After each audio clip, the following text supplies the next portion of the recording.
fellas. We can be that mistake. Let's do this. Hey, everybody. Hey, guys. We're in Braces 621. Yes, we are. I'm Spencer. And I'm Daniel. Coming at you today with a video describing the Atherstone game. Now, all right. This is our second time looking at second attempt. a second attempt. The first one, we already know wasn't going to go through. Yeah. It showed. I mean, we've already figured out that there's violence in this game. But there was a kid in there, and YouTube was going to put a strike on our channel if we did that. And we already have one stupid ass strike. Right. Because of a Vine compilation video. Yeah, that we tried to react to, and it was so stupid. Look, if they're this strict, we just can't in good faith put that out there. Right, can't do it. No. Man. So we thought, hey, is there a history behind this game?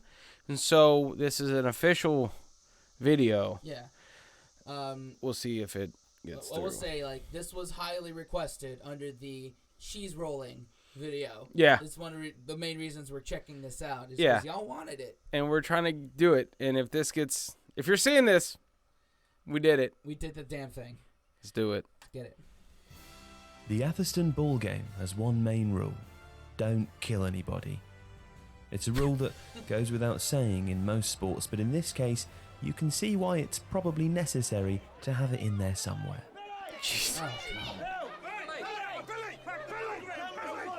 The game kicked off in 1199. On Shrove Tuesday of that year, two teams, one from Leicestershire and one from Warwickshire, competed over a period of several hours and across several miles of countryside to seize control of a bag of gold. Even at a time when violence was part and parcel of everyday life in England, the so-called Match of Gold was notable for its brutality. There were no referees, and with local pride at stake as well as the gold itself, gouging, bludgeoning and bone-breaking were the order of the day. What? There might even have been a bit of football. Oh my god. My god. Intense. I love this. So this is a sport that I feel like the one percenters did. They're like, hey, let's give the commoners a bag of gold and let's see what happens. Yeah. They must have been bored as shit. They must have been like, hey, give the commoners a bag of gold. Let's see which one holds it the longest. Must not have been a lot to do in 1199. God, man. There's ish more common gladiatorial things. Yeah, kind of a leftover from, I guess, some of their ancestors may have come over from Greece and they still wanted to beat the shit out of each other for sport. Dude, this is crazy, man. And now you throw in a bag of gold, and I'm like, let's do it. And then a ball, so it's a sport. Just some football in there. I was telling Spencer the first video we tried to do to this, I was like, it looks like they went to the fight, and then there happened to be a ball as well. they like, want an excuse to fight. Yeah, like two people came together, or not two people, two groups came together to fight. Yeah. And then someone just threw a ball. Like, and this is now a sport. This is intense, man. This is crazy, man. All in there too. The game's origins can be traced even further back than the 12th century, though. Medieval football, or mob football as it is sometimes known, has antecedents in similar games played in the ancient world. And going forwards in time, the evolution of medieval football can be tracked through various diverging branches, including Gaelic football, rugby, and of course, association football. Warwickshire won the 1199 Match of Gold, and for the following 820 years, an annual game has taken place every Shrove Tuesday in the county's market town of Atherstone to mark the event. While many other similar Shrovetide games have come and gone across England over the centuries, the Atherstone ball game is still going strong. Wars. Wow. Now I have a better understanding of why football hooligans and ultras exist. Because this is the shit they've been doing forever. Forever. Like, I'll put it this way, man. Our UK brethren have a have a much longer cultural history than our fairly recent United States. Right. We came into being practically 1776. Yeah. I mean, we were here before that, but like it wasn't official. Didn't officially kick Britain's butt until around 1776. Yeah. And our Constitution wasn't ratified till 1789. Yeah. So that is how far back we go. Yeah. It's not that. You look at history, all of history, which we heard in that video started what by Jonathan History. Yeah, you got to do a deep dive to understand that joke. Yeah, exactly. Listen, you guys have a lot more history and a lot more history behind each of your games and cultural aspects. Oh yeah. And I'll put this out here. It's a kind of short video.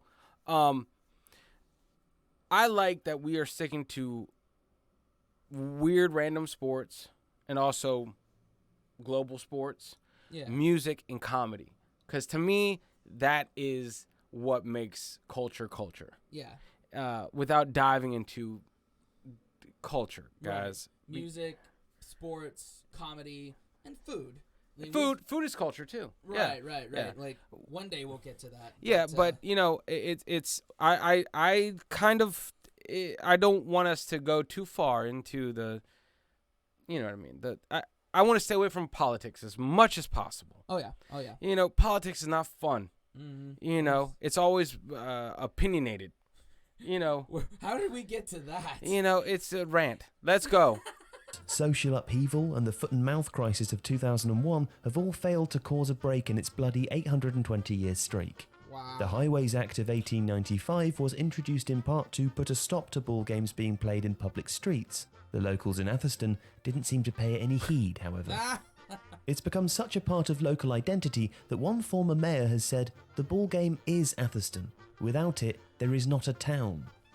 Now, for many locals, the game is the highlight of the year, something they look forward to, train for, and take immense pride in. It's a connection with the past, and despite its adversarial nature, it brings the whole town together, even if that does mean many of them battering the living daylights out of each other.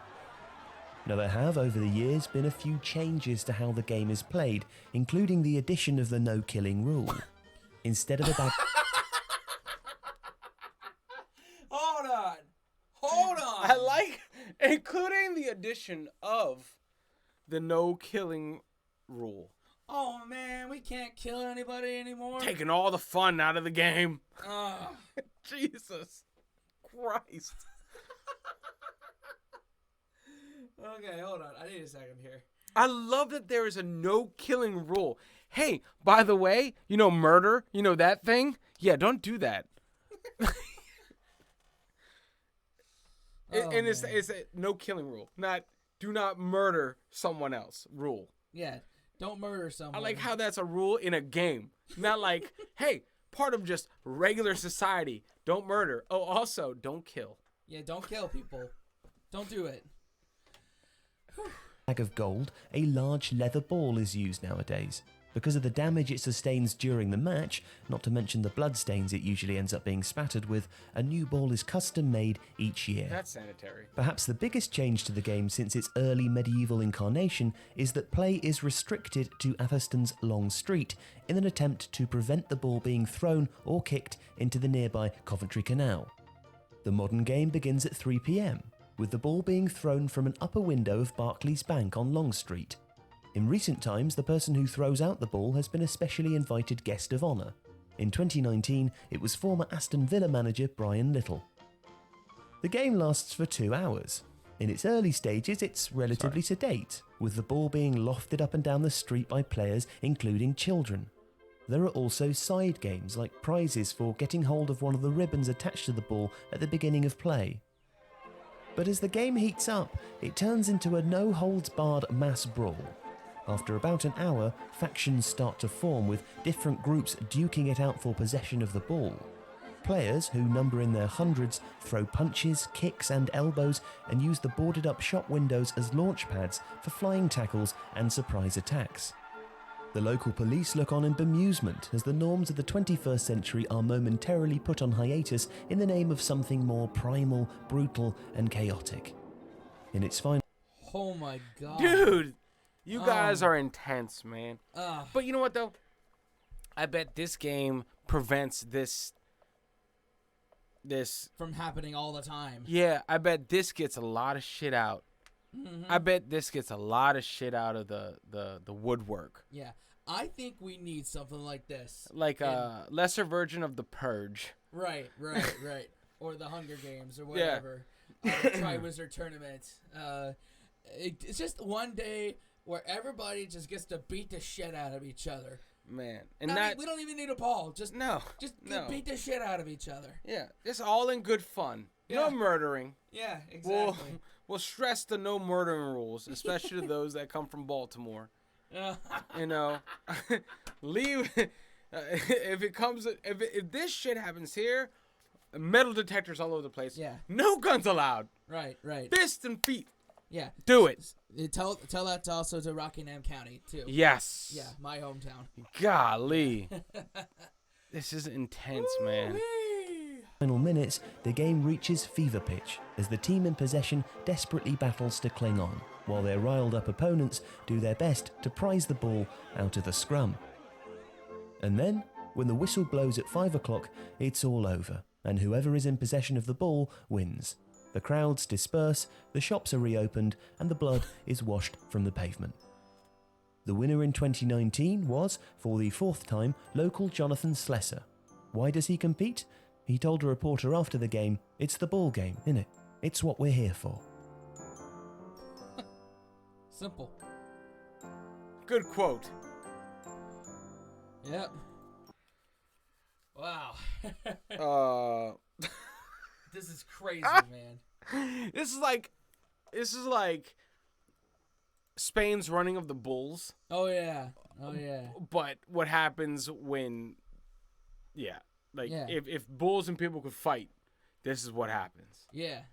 You know, holy crap, man. I mean, we've got some pretty absurd. I mean, I don't know if absurd is the right term for our sport here in the U.S. We do some weird shit too, man. Yeah. We do some weird shit too. I mean, there's a big movement of addressing concussions in the NFL. Yeah. And that's how intense it gets. Here, they just beat the shit out of each other one day out of the year for a damn ball. Yep. I love it. Yeah. I would love to watch this. This would be great. Not to participate in, because as I get older, I become more brittle.